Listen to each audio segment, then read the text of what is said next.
The basic controls of the surfboard, you can move your weight ideally using your hips, not your upper body. That's the first mistake a lot of people make. You can move your weight in two axes. You can move forward and backs for pitch control, and you can move toe side and heel side for roll control. Just try working on moving that back foot forward, moving it back, moving it forward, moving it back without any weight on it.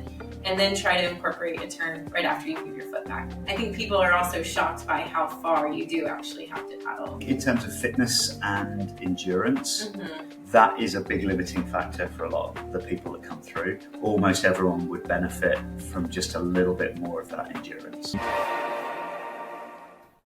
Do you struggle with your paddle power? Well, I can go months without surfing and roll to pumping waves and surf 3-hour sessions multiple times a day after day after day by using the Basis Paddle Trainer. It was a total game changer for me, and it can be for you too. These things actually work, unlike elastic resistance bands. You can train your paddling anytime, anywhere, so you can catch more waves and have more fun. Just 10 to 20 minutes a couple times a week, and you're gonna be in insane paddle shape, right? So remember, the key to progression is more waves, and the key to more waves is more paddle power. Check it out at surfbasis.com. That's SURFBASIS.com. You're gonna be stoked.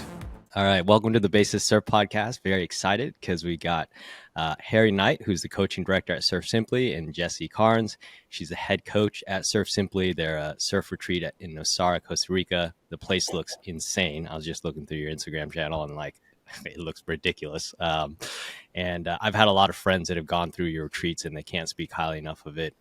I was just at brunch the other day and two of my friends were like, oh, we're booking it like coming up right now. So that's pretty sweet. And yeah, and I was looking how long is your guys' wait list now? Year and a half to almost 2 years. That's insane. All right. Well, clearly there must be something behind that success. So I guess the first question that I had for you, because it's such an interesting name, which is Surf Simply. What was the rationale behind that name?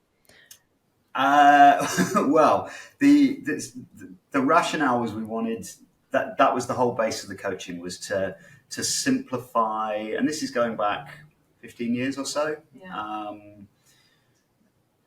There wasn't a culture of coaching when we started. There was a lot of beginner entry level surfing. There was a lot of high end competitive sponsored surfers that were starting to be coached, but there wasn't good technical coaching for the majority of surfers. And I think surfing as a sport, and again, I think it is better now. I think it is more open, but there was this whole sort of mindset of, you've got to earn your place in the lineup through hard knocks, and you just got to figure it out for yourself. And there's so much about it that's counterintuitive. There's so many things in surfing that are counterintuitive, that even the language, we have this whole coded language that we speak. And so the whole idea was to simplify it all, take away the coded language, take away this idea that you can't teach people how to surf, take away this idea that you can't learn in an objective manner how to do it.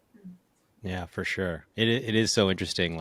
So much of that older style of culture is and all the pros, back then wanted to give off that air. They're just oh, they're these savant artists, and they just came out of the womb surfing like Tom Curran, right? And of course, and that culture is obviously because they wanted a certain kind of mystique, right? And they didn't want to share the knowledge because they just wanted to look like they were savants. But it's interesting because I was interviewing Zeke Lau, CT level pro surfer, right? And he was talking about how, there is that culture, and some of the dudes on the CT are still like that. But then behind the doors, him and Griff are joking about, oh yeah, we're studying Andy Irons, and I was doing the Andy Irons arm, I was holding my arms like Andy Irons. And so they're totally getting technical on that level, but they just don't want to necessarily show that, because they just want to be oh yeah, I'm just an artist and I'm just like that.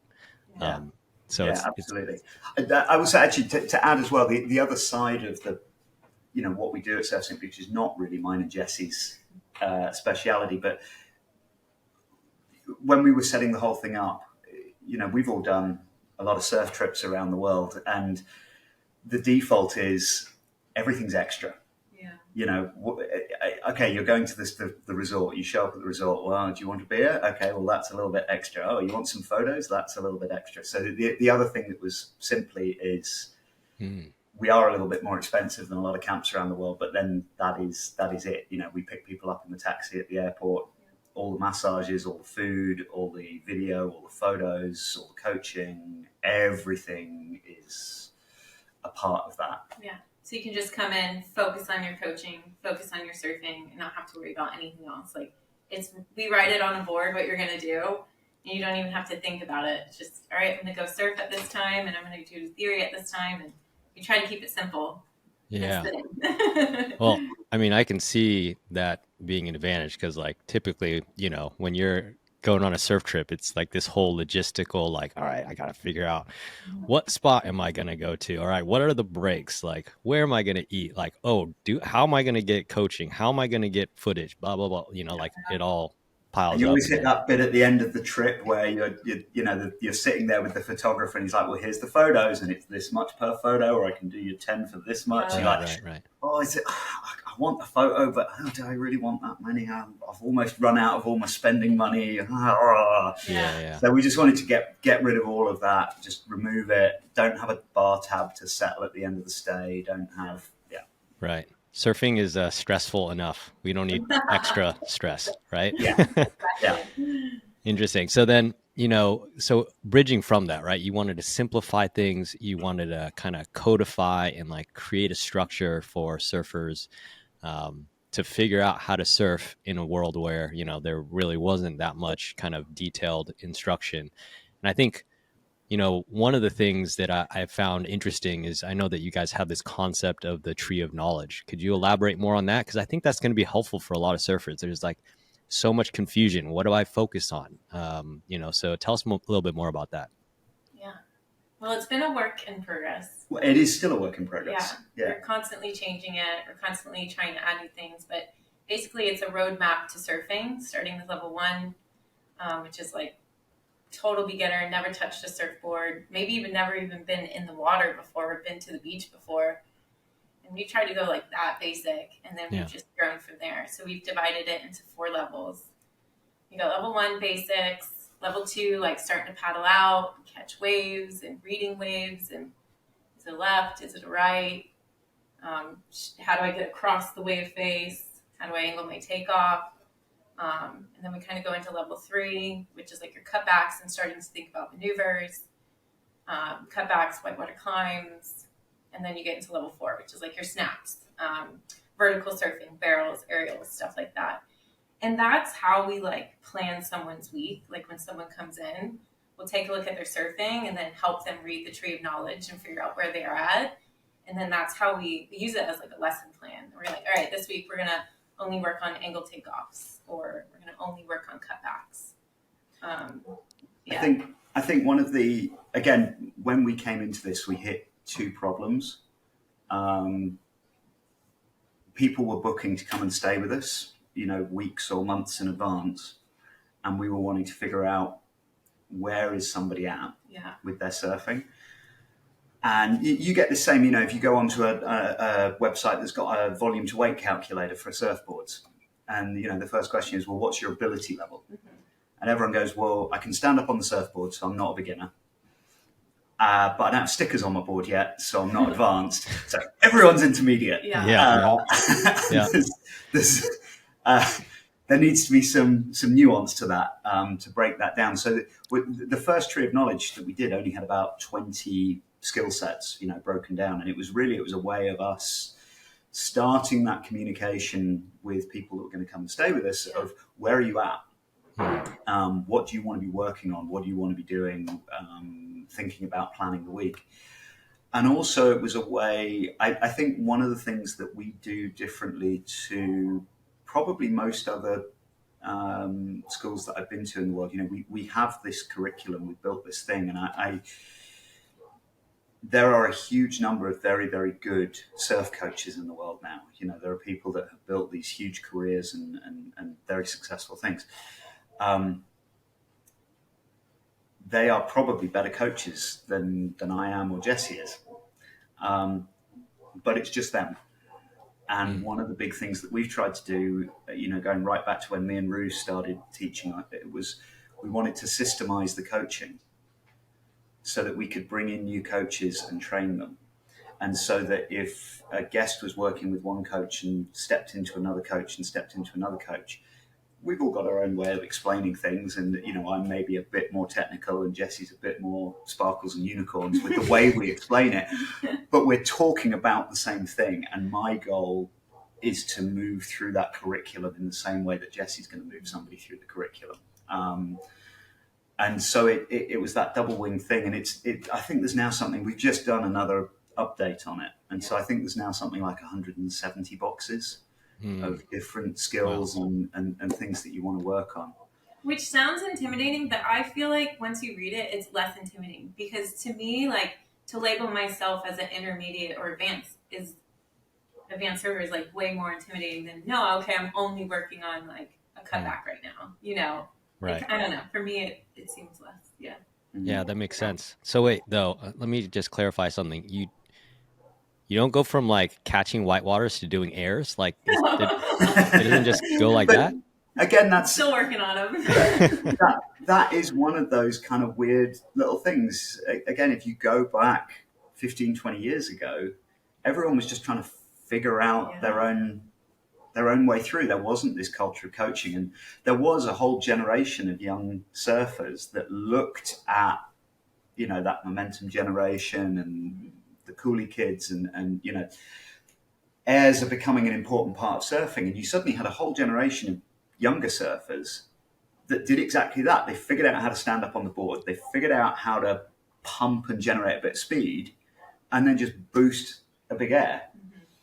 And actually, like the guys that made it to the CT and the QS, like they figured out some of the other stuff. But you did have a whole generation of kids that could do an air reverse, but couldn't actually do a good on-rail carving turn. Because they figured out their own route. The thing they were excited about was aerial surfing. And actually, if you take somebody that's had that growth progression, one of the things you're going to have to do is maybe reevaluate how they're interacting with the surfboard. And we get this all the time. Most people, the intuitive way of interacting with a surfboard is not very good. And we might get somebody that's surfed for 10, 15 years and they're taking off, they're going down the line, they're getting the board to do some maneuvers, but they've never really understood how the control surfaces on the board work. With a car, it's obvious. You've got steering wheel, you've got brake, you've got gas pedal, surfboard. Well, and so they've figured out some stuff, quite often throwing the upper body around, and it sort of works, but it's a bit ugly, and the board doesn't turn very well, so they've gone onto a smaller board, and that turns a bit better. But actually, you've got to really rewire how they're interacting with the surfboard. And having that tree of knowledge is really useful for us at that point. Because we can say, look, you are working on this, but see all of these skills here that you've not really interacted with. That's why you've plateaued at this point. That's why you can do a sort of carving turn, but you can't really do a full cutback rebound off the whitewater. And actually, if you want to do that, we're going to have to work on this skill over here. Get that nailed, and it's going to completely change your surfing that you're doing over here in level 3. Yeah, I always say if you can like turn a really big board, imagine how you're going to be able to turn, like if I say this to a shortboarder, like imagine how good you're going to be able to turn your shortboard. Like learn the mechanics first, and then we can kind of, dive into the other stuff. Right. It makes sense. And just to what you're saying, it's so true. I mean, I know surfers that have basically been surfing their entire lives. Like they're good surfers. Like they pick the best waves, they get barreled, like, but they can't do like a proper like carve, like they'll jam their foot and they'll throw a lot of spray and whatnot, but they're not holding the rail through the entire turn. Like there's a lot of people I know that are like that, which is interesting, right? It's not their fault. Nobody's shown them how to do it.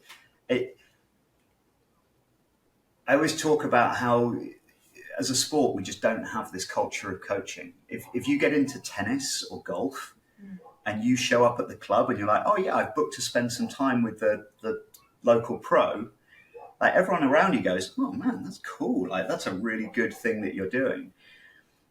And 15 years ago when we started this, we used to have like good surfers that would come along and they'd say, oh, please don't post about me, right? Like my friends will tear me apart if they know I've gone to a surf school. Yeah. It is such a weird culture. It is such a weird culture that I don't get, it's like, you're not going to get coaching. You're not going to train, gradually this is changing, but it's kind of bewildering. I mean, thank goodness for Mick Fanning blowing his leg. I think that really changed things. Yeah. Suddenly it was okay within the surf industry to have a physical trainer, to have a nutritionist, to have to work, to coach, to train. And as soon as he did it, he started beating everybody. 2 world titles later, everybody on tour has coaches and dietitians and physiotherapists and on their team. So now all those kids that look up to them are going, I want to do that. I want to be that good. Right. Wasn't it Joel Parkinson who would do pop-ups before his heats, like on the beach? Like, and then you would see someone else doing a pop-up on the beach. And you're like, oh, that beginner. But then you watch Joel Parkinson and you're like, okay, yeah, I'll do that too. No, I mean, I interviewed Parker Coffin, pro surfer. And he's like, oh yeah, I practice my pop-up all the time, Like so necessary. It is funny because I was talking, to Isaac Stan. He's a competitive surfer, pro, and he's like, surfing is just advanced basics. Like he does like insane surfing. He like does wraps with a 7.4 in like a head high wave, like a shoulder high wave. But he's like, dude, it's all advanced basics, but the problem is a lot of people don't even have those basics. And so you gotta, and that's why I think this tree of knowledge is really interesting, because what you're doing is you're really getting into fine detail and breaking down all those basics so that you can do more advanced stuff. But it all comes from the basics, right? Go ahead. Sorry. No, I was going to say one of the things every now and then when we get somebody come along, they are a little disappointed, I think, when this happens. But there is no mechanical difference between the way you would link 2 or 3 carving turns on a whitewater wave on a 9-foot longboard and how you would do a wrapping carving turn on a shortboard. Like mechanically, you move your body in the same way. You need to amplify it more in that second situation. But when someone comes along, those people you were talking about earlier that surfed for a long time but really can't put the board on rail and hold it on rail, we'll go down when it's onshore in the afternoon and the way, the unbroken waves actually, aren't that exciting to surf. If we can talk someone into it, we'll put them on a 9-foot longboard and try and get them to link 3 carving turns to the beach. And no one can do it. But once they can do it, and then you let them paddle back out on their shortboard, man, the difference is unbelievable. Yeah. And interesting. It is just exactly as you said, it's advanced basics. It's that same basic skill set that we have in our level 1 box. That's it. That's the core of everything else that happens. First of beyond all, reading the waves and being in the right place. First of all, what percentage of shortboarders actually agree to get on a log and surf? They're probably like, that's beneath me. I'm not doing that. Playing. It was funny. I was coaching this really advanced surfer, John, and I remember we were like day 3. We're talking about like doing full hacks and like on rail turns, but he didn't angle his takeoff. He like missed sections, and I was like, you gotta angle your takeoff to get past that section. So, and I think he was a CT surfer when he was like younger and stuff. But no way.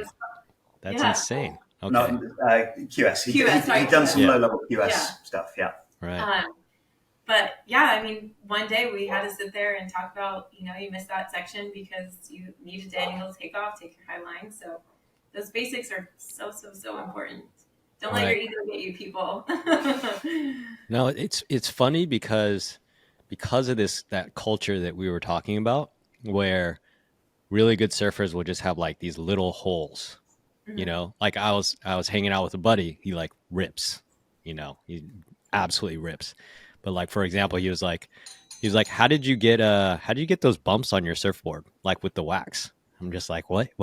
Yeah, you know, it's just like sometimes it just doesn't make sense. All right, so there's two things that I wanted to return back to that I thought were interesting, like Hmm. because I'm sure that there are advanced level surfers or good surfers that are like, okay, well, what is this drill that you're talking about? Because it sounds like a really interesting drill for people to try, right? And maybe it's like they're going to be at the beach, you know, it's going to be like a crap day, but it's a nice day. And they're like, all right, I'm going to take out the log and just do it and just see if I Mhm. can do it as a test to myself. Like, could you walk us through that drill and like, you know, what it entails and what they should be trying to do a little bit deeper? Yeah. Okay. So I think the first starting point is that the basic controls of the surfboard, you can move your weight ideally using your hips, not your upper body. That's the first mistake a lot of people make, and especially a lot of men. We have a habit of got quite, muscle mass up here and throwing it around, get stuff done. Yeah. That is not good for surfing. That doesn't work. What you want is your hips.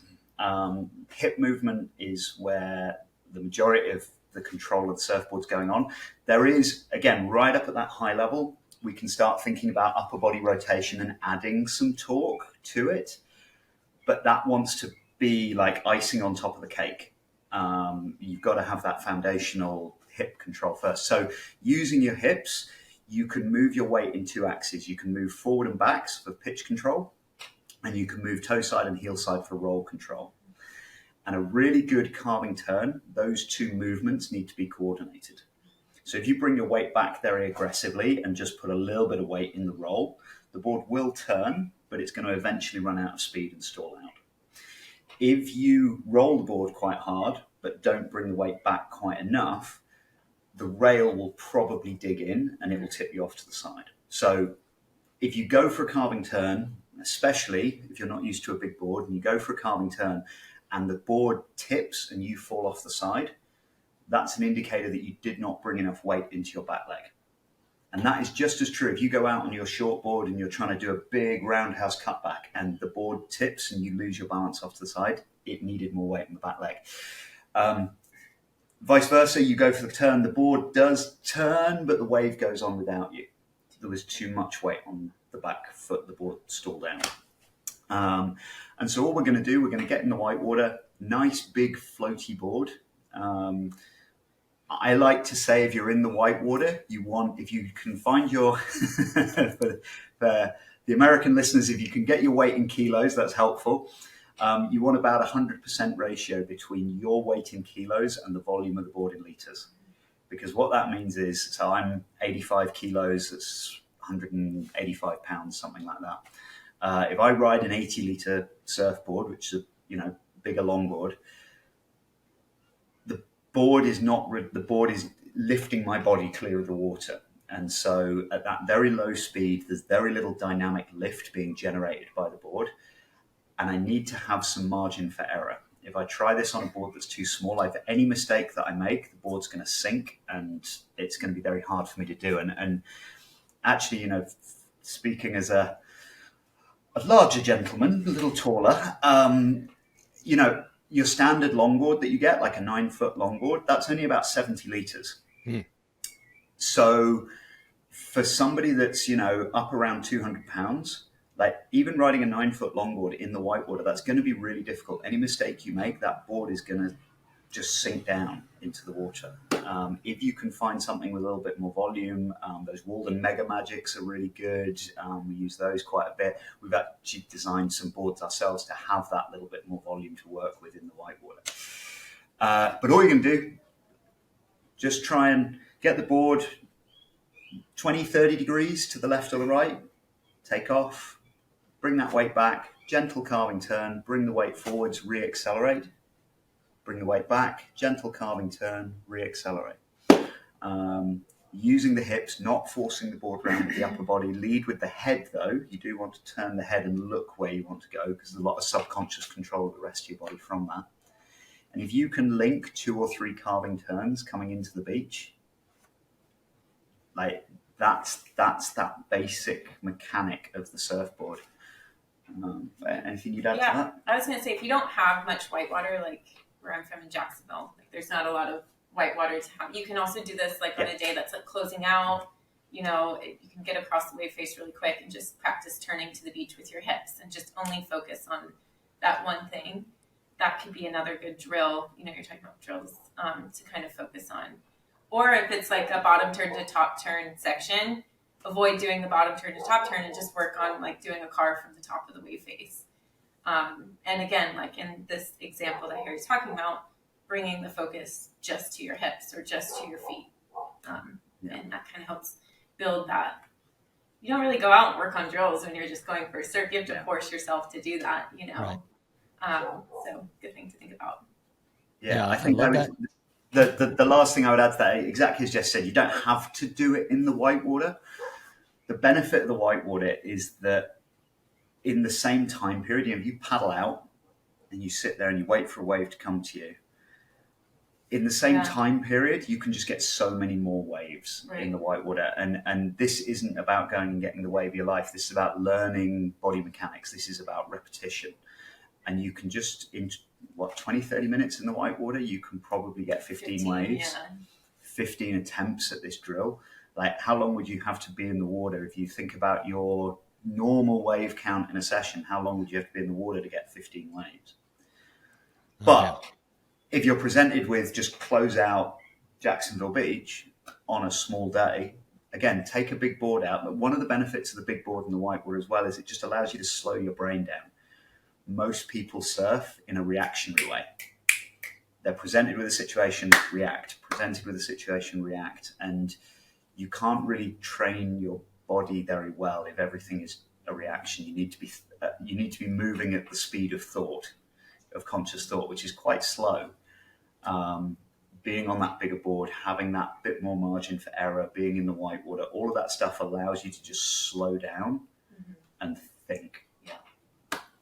Yeah, it makes a lot of sense. And I think that would be such an interesting drill because I see how it helps on so many levels. Because, you know, thinking back to that friend of mine who surfed his entire life, gets barreled, surfs well, but like he doesn't do like proper carving turns that wrap all the way back into the pocket with that whip. He kind of just more jams his foot and then throws a bunch of spray and he's like, all right, I did it, you know, which is sick in and of itself. But obviously that's not like a proper carve, right?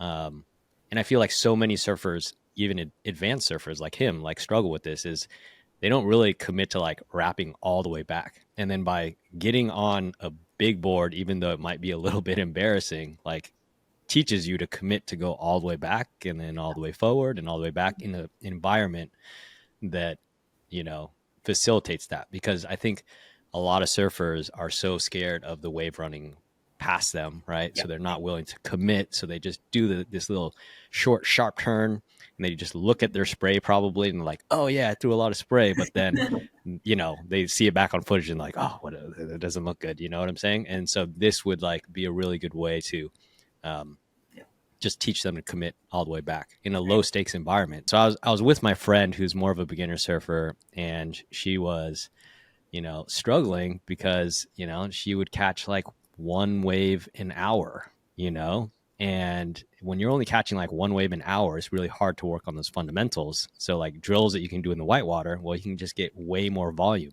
And that's really what it is, building that muscle memory. So like those drills in the water are super interesting, not just, I mean, for beginner, more developing surfers, but obviously, and again, it feels like it would be beneath you if you know, classify yourself as an intermediate or advanced surfer, but I can still see that value, you know, especially if you're not wrapping back into the pocket and whatnot.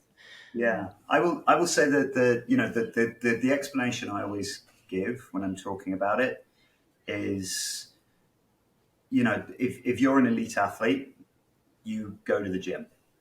You spend time in the gym getting your body in shape so that when match day comes around, you can perform at your best. And I think of the whitewater very much as our gym space as surfers.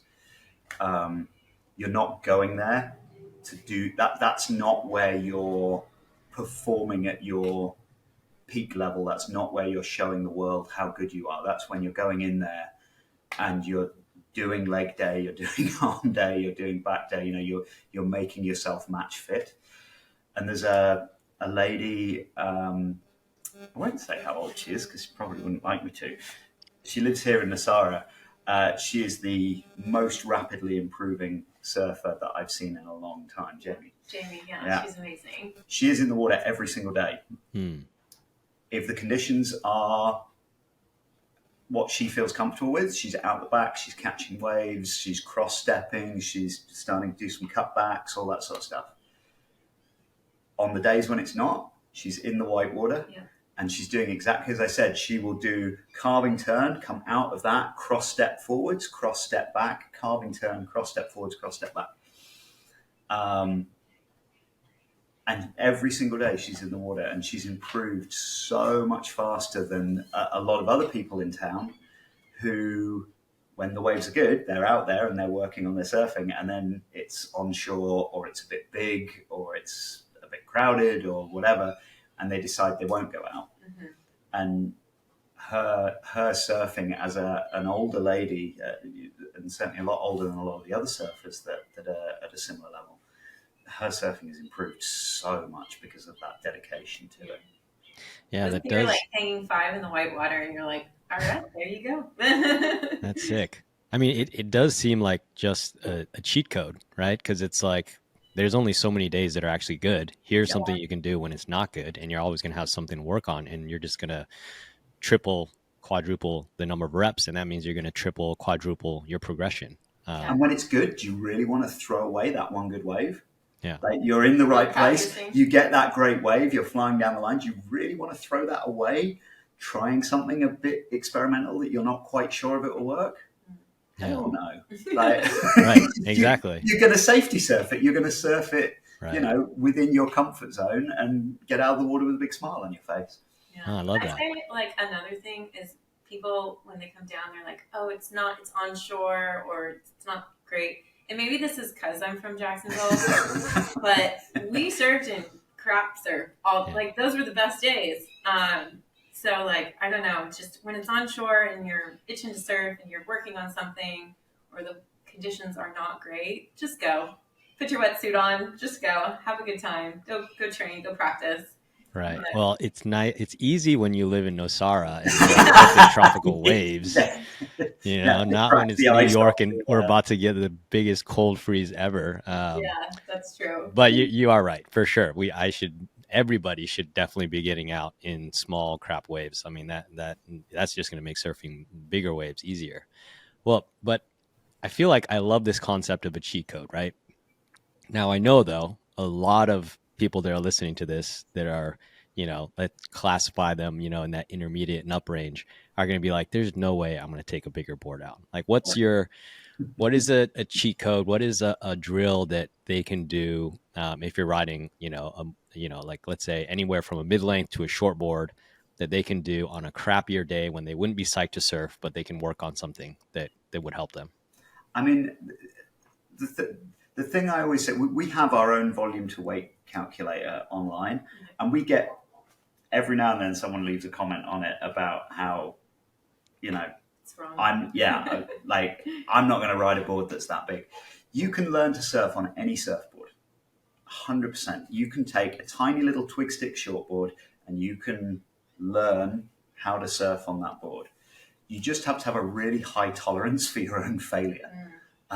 You're going to fall a lot. You're going to get frustrated. And like our colleague Teal, I always use her as the counter to me. Like, when she goes out and she tries something and it doesn't work, that just motivates her to do it again and again and again until she can. That Johnny Wilkinson kicking 100 field goals, every time.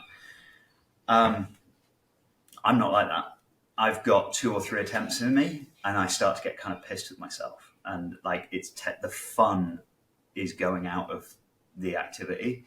And if it's not fun, then I'm not going to get into the water and do it. So, like, straight up, don't feel that you have to modify your equipment. Just know if you're sitting in the water feeling a bit frustrated, there is a really easy solution. And that is just, and the other side is, on those days where you want to go and free surf, ride whatever you want. If it's a day where you're going in and you say, okay, I am actually going to put in some work now. I'm going to make my cutbacks better. I'm going to make my bottom turns better.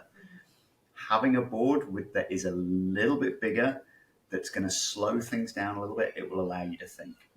But everything, I mean, barring standing up in the whitewater on a board that's too small isn't going to work, because there isn't. The slower the surfboard goes, the less dynamic lift there is, and there will just come a point where the board will just sink into the water. But everything else that we're talking about, it doesn't really matter what board you're on. For us, the challenge that we have is when people come and stay with us, they come and stay with us for a week, and we've got 10 sessions in the water with them. And if they go out and get no waves, there's stuff we can do. We'll build a theory around what happened, and you know, if they are really committed to riding that little shortboard, we'll talk about wave positioning and how to line that up and all the rest of it. But I think one of the most wonderful things that's happened in surfing in the last decade is that longboarding and mid-lengths are cool again. Yeah, that's true. You know, when I was a kid, if you walked down the beach with a 9-foot board, like, that was a bit weird. And the size of your board was this direct, like, how good are you? Like, it was a signal of how good you are. Yeah. And you look at now at guys like Devon Howard that's out there on a mid-length every single time, or the whole, like, explosion of that longboard world tour, and brands like Deus and Album and things like that, where these sort of alternative craft, you literally can't walk down the beach with any board and not. I mean, look, Jamie O'Brien's walking down with an 8-foot soft top. Getting barreled out of his mind at pipe. Yeah. It's insane. Like, that's still cool. You know, when you see someone going out and having fun in the water and putting a smile on their face, like, it's quite hard to, like, you've got to be a really grumpy human being to look at that and go, nah, I don't want that. Yeah. That would be 99% of surfers, probably. Unfortunately, that is still the case. But yeah, there's 1% that are still that are a little bit more intelligent than that. But 99% of surfers are still like that. I would say, like, if you wanted something specific for your listeners, like, go work on, like, you're an intermediate surfer, let's say, or what we would call like a level 2.5 or 3 surfer. Work on moving your back foot back and forward and back and forward. Because I work on that other than angle takeoffs every week. I work on surfers that would be the two. Yeah, like, if you're trying to do a cutback, the person's not moving their back foot back far enough. And keep the front foot nice and still. Don't move the front foot. Just work on lifting. It sounds easy, you know, here, but it's actually really difficult. Just try working on moving that back foot forward, moving it back, moving it forward, moving it back without any weight on it. And then try to incorporate a turn right after you move your foot back. I feel like surfing is progressing the way it is with aerials and carves is because we have that freedom as surfers to keep testing and playing around with moving the back foot further back, or, you know, an inch to the left or an inch to the right, to make that turn better or worse. So that would be something, if it's on shore and you're, like, not motivated, but you want to work on your carving turns and getting them more powerful, go out and just work on moving that back foot around a little bit, even on a closeout day. Yeah, I love that. You know, that is something so many surfers struggle with. You know, I still struggle with it myself, you know, because it's similar to that issue where you don't want to wrap all the way back because you're scared of losing the wave. You're scared of moving your foot because you're like, oh, I'm going to lose my balance. I'm going to fall off. Yeah. And so you get stuck and you can't move your foot, but then that prevents you from doing a good turn. Yeah. And I like the idea of doing it in a low stakes situation where you're like, all right, well, what am I going to do anyway? I mean, I could totally see, all right, wave closes out, you're kind of just riding the whitewater and you're just like, all right, I'm just going to shift it around a bunch and just get used to that. Right. And then you realize, oh, I don't fall off. Like, I can move it, you know, and that does seem like a good way of doing it. And to your point of the angle takeoff, like, you never are taking enough angle. That's what I realized, you know, you're never, well, I mean, there are times where you fall off the back of the wave, but, you know, like, most of the time people aren't taking enough angle, right? It's such a common problem. Yes, I was gonna say, the other thing I would say for, like, homework, if the waves are flat, like, watch a surf video and watch how many pros take an angle takeoff to high line, and watch how often they move their back foot and how little that they move their back foot. So that would be the other thing. If the waves are flat, you can't, or it's cold. Yeah. Well, go ahead.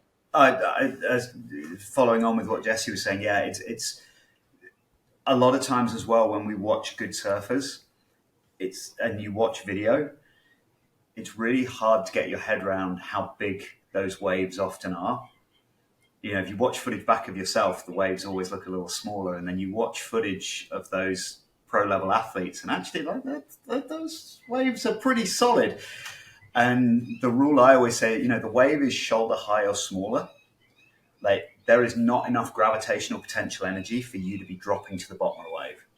You've got to hold the high line. That's where all the speed is. That's where all the energy is in that wave. If the waves head higher over, you can go straight to the beach and then do a big bottom turn if you've got a good bottom turn in your repertoire. Mm-hmm. But yeah, for a lot of intermediate surfers, that straight takeoff to then try and turn, so often, and it's beach dependent as well, but so often that's going to leave you behind the wave. It's going to leave you, you know, oh, the wave closed out on me. Mm-hmm. It was makeable. It needed the angled takeoff. Yeah. And to follow up with what Jesse was saying about moving the back foot as well, it's that really critical thing. Most people, because they're not using their hips to actuate their weight distribution, they have 50-50, 60-40 weight distribution on their feet. And so when they pick up and move their back foot, the board goes, whoa, and it throws them off balance. If you're using your hips properly, you should have 100% or 90% of your weight on that front foot, and moving the back foot should have almost no effect on the surfboard. But when you go for a turn, and this is slightly making numbers up, but I will stand by this statement. If you take your back foot and it's on the deck of the board in front of the tail pad, and you move it back to where it's just at the front of the tail pad, you're going to halve the turning circle of most smaller boards. You know, sub 7 foot board, that movement will halve the turning circle. If you take it from the front of the pad to the back of the pad, you're going to halve that turning circle again. Yeah. And if you think your board's not turning is not maneuverable, but you can't jam your foot up against the kick on the tail pad, there's no point changing the board. That's not the problem. Yeah. Like, if your foot's jammed up against that kick and you still feel like the board isn't quite maneuvering how you want it, all right, let's talk about surfboards. But otherwise, it's probably the surfer. The surfer. What do you mean? It's my fault? It's not Yeah. my surfboard's fault? Oh, I do. don't believe you. That sounds like fake news to me. So going back to one of the things that you said earlier, you talked about people potentially, showing up. They booked a 7-day surf retreat, Mm-hmm. And they're spending good money to do this and then not getting and maximizing waves. I mean, how many of your clients struggle with paddle fitness, like coming into the trip? Yeah, a good amount. I'd say paddling, especially if you're landlocked. Like, we get a lot of people from Colorado who come in. So yeah, I mean, a lot of people do struggle with it, but it's either a good kickstart, for them to keep their surfing going. But luckily they are there for a week. So usually by like day 3, they're starting to get that paddle fitness coming back. Like day 1 and 2, they start to struggle a little. Yeah. The ribs hurt, the arms hurt, but there's kind of like a little hump that they get over. By day 3, then they're feeling okay again. Nice. Yeah. Yeah, I would say there's two elements. I think in terms of fitness and endurance, that is a big limiting factor for a lot of the people that come through. Right. I think there is a lot of paddling that if you're not in the water on a regular basis, and we will have people that surf 1 or 2 weeks of the year when they're away on vacation. Yeah. There is some that is just getting a feel for moving your body efficiently and actually relaxing and not being overly tense and overly locked up. And that, I think, when you're in the water for a few days, that kind of efficiency of movement comes back in. I always tell people the first paddle out you ever do will be the hardest, because your body just has no idea how to lie down and paddle 400 meters without fighting itself for stability on the board. And that definitely comes back. I think almost everybody that comes through, barring a few people that they're surfing, regularly once or twice a week when they're not with us, almost everyone would benefit from just a little bit more of that endurance. And Guiones is a hard paddle out. Like, even on a small day, it's a long distance. It's not like, again, I keep using Jacksonville as an example, but the paddle out's nothing. And then Guiones is like triple the amount. So I think people are also shocked by how far you do actually have to paddle. But we bring them in the pool nice and early, and we've worked with Rob Case before, and we've built our own theory based on his, knowledge and his teachings. And by the time you teach them the correct technique and efficiencies in the pool, that does, you see a huge difference, within one session in the pool. And then as the coach, you're kind of next to them, paddling out next to them, hey, work on pushing that water back, lift your chest up a little bit more. You can kind of help them and guide them out into the water with better technique. For sure. Yeah. Well, I'm definitely going to have to get you the basis trainer, because then your clients can come and they'll be in shape, and then they'll get to maximize their sessions, And yeah, I would, please. the big one for us as well is being able to just hold that arched back, not hyperextended, but when people aren't used to surfing and the chest goes flat to where the chest is on the board, then all the paddling is just coming from that rotator cuff, and that those muscles just don't have the strength and endurance. But people can't paddle for 2 or 3 minutes with the back arched. And as soon as someone can hold that arch for 2 or 3 minutes, and they can get from the beach to the lineup without the chest going flat, that's night and day different. Yeah, and people don't quite realize how important that is, because if you don't have that arch in your back, you're not going to create that space so that you can do the recovery stroke, and then that puts a ton of stress on those tiny little rotator cuff muscles and causes shoulder impingement issues. And it's all those tiny little core muscles that are required to hold that position, that if you don't train and then you roll up and you're surfing every day for 7 days, you're just going to get smoked. I mean, I know a lot of surfers that have broken, pull their rib muscles just because they haven't, once a month for us. Yeah. You really? Yeah. And then it's they can't even breathe without being in pain. It's rough. It's rough.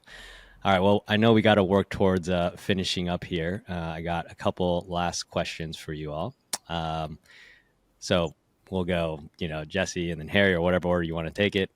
What is your intention when you stand up on a wave? What goes through your mind? So, I was interviewing Philippe Malveau. He was, he coached Kanoa Igarashi, and he was talking to Philippe Toledo, and Philippe Toledo was I just want to go fast. I just want to go as fast as possible. And I've talked to a bunch of people, and I'm always curious what goes on in their mind. So what do you guys think? I'll go first. I'm a competitive surfer. I used to compete, and I'm a competitive person. My husband would say that too. So I am, when I'm looking at a wave that's coming in, I'm how can I do as many maneuvers on this wave as possible? That's what I want. I want to do as many on-rail turns as possible, or just get the most out of that wave that comes through. And I'll let waves go by. I'll be Teal, you can have that left. That's not good. You can have that one. And as soon as a wave comes and it looks good, I'm all right, how many maneuvers can I fit? And what's my first maneuver going to be? That's my intention. Nice. Yeah. I like it. You're probably, okay. Got it. What about you, Harry? I'm interested to hear I am a chronic overthinker. Not to overthink it, but I'm a chronic overthinker. One of the things I try to do, as Jesse said, is I try to shift that decision. Normally what happens is you're paddling into the wave. Most people become task saturated. There's too much going on. There's too much information coming in. And you don't make that decision about what your first maneuver is until you're on your feet and you already surfed through that first section of the wave. So for me, it's as I'm paddling into the wave, I'm looking along the wave, I'm looking at that first section, and I'm trying to commit to what my first maneuver is before I stop paddling. Because if I don't do that, at the point where I'm stopping paddling, my hand's coming back and I'm popping up and I'm trying to get stability, and where are my feet? Are they in the right place? And oh my goodness, there's people all around, and it's all helmet fire. Right.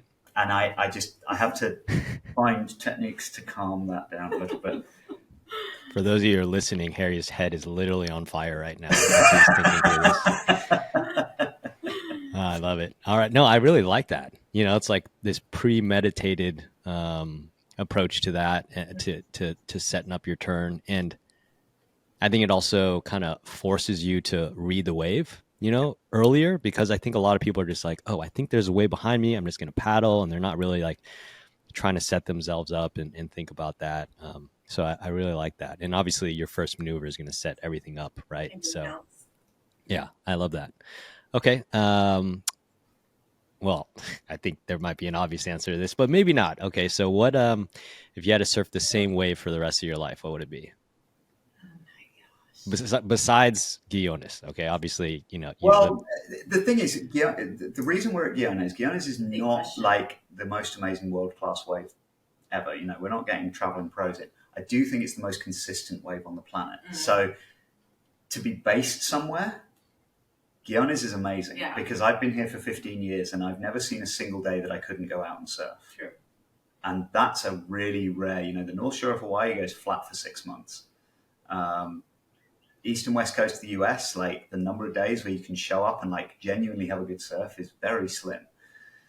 Guiones is surfable every single day of the year, and that is a rare, rare beast. If I could only surf one wave, like Macaronis is pretty hard to beat. I'm goofy foot. That wave, it's got a barrel at the top section, it's got a big cutback section, and it's got that little half pipe, but it's crowded. If you can get rid of everyone else, the 3 boats that are anchored up with 30 frothy people on it. But yeah, Macaronis was an amazing wave. Do you have to live there as well, or it's just because that's pretty remote as well. Wait, what? Do you have to live at the wave as well, like all year? No, just like imagine like you had it wherever. It's just like out front. Okay, good. Then Roxy's is like an hour and a half around the corner from Macaroni's. It's a right. I'm a regular foot, and the Mentawais, and it's an amazing wave. You can get barreled and do all types of turns. Oh my God, sounds pretty nice. Yeah. I think aren't you guys on a schedule where you like do a retreat for eight weeks and then you got 2 weeks off, so then you can go like have fun? Yeah, we've also just altered it a little bit more now that we're going to have for 2025 and 2026, August, September, and October off. So we had a lot of time to go traveling. I know where Harry's going to be. All right. Yeah. I know where both of you are going to be. All right. That makes sense. All right. So if you're stranded on a desert island, what board would you bring? Oh, man. That's reasonably easy for me. I've been playing around recently trying to do it's a mid-length. It's a relatively high volume, but it's a performance mid-length. It's a big short board, not a little long board. Pulled in shortboard nose, 3-fin thruster setup, and it surfs best with the back foot on the tail pad, and trying to go a little bit more top to bottom. And I love that board. Right now I'm riding it as a 7.0. That I think that's a bit too big. I want to drop it down to a 6.8, I think, because it's got a little bit of a thicker rail. It's got a little bit of volume in the chest. So I don't think I need it quite as big. I would say a good analogous board to it would be the Lost Party Crasher. Mm-hmm. Nice. This is so funny, like, about Harry and I. We're such different surfers, but we ride almost, like, if you look at our quivers right now, I bet you they're almost identical. Really? Like, in shapes, not in, like, boards. We've always gone, like, the same boards, which is so funny. And this question is even funnier, because I would say the same thing. Maybe if you could change the fins out, I would do a single fin, but a mid-length for sure. Yeah. Single fin mid-length from the competitive surfer. Yeah, I know. Yeah, but you should see what she does on it. Yeah. Why single fin? That's such an interesting choice. Why single fin? I don't know. I can just turn it better. It feels more fun to turn. I also love longboarding. I love like cross stepping and nose riding, and I like the feeling of it. I feel like it gives a lot of drive, a lot of lift across the wave face. So yeah. Nice. Yeah. All right. That is definitely not what I expected. That was definitely not what I expected from you. But well, it's the one board. You said that one board. So I don't know. For all waves, like. That's what freaks me out most. It's like, all right, you got to try it in barreling waves. You got to have it in small waves. So that's it. All right, there we go. Thanks for joining. Aw, thank you. Thank you. It was lovely to chat to you, and yeah, congratulations on the product launch that you've done. Excited to see how that works out. Sweet.